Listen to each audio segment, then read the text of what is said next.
Hey guys, it's Rebecca. Welcome back to ECS Coffee. Today I'm going to show you how to make a Starbucks style caramel macchiato. So that's the shot poured on top.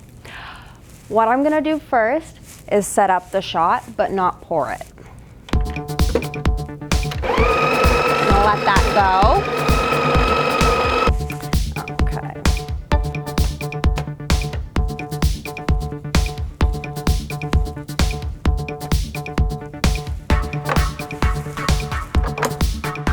Okay, I'm gonna get it ready to pour, but I'm not going to actually pour it.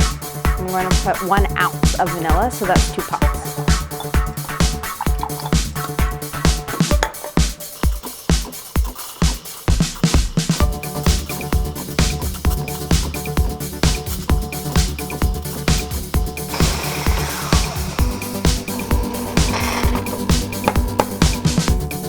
Okay, and then I'm going to pour this in here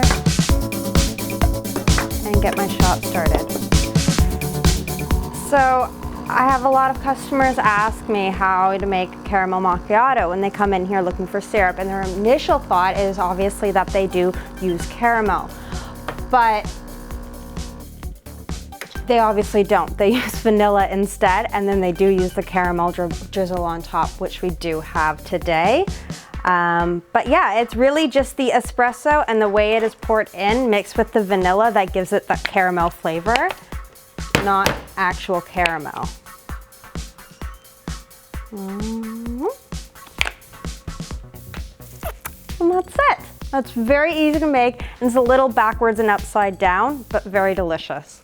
So thanks for watching and learning how to make a caramel macchiato with me. Remember to subscribe, like, and comment any suggestions you may have. Have a good day.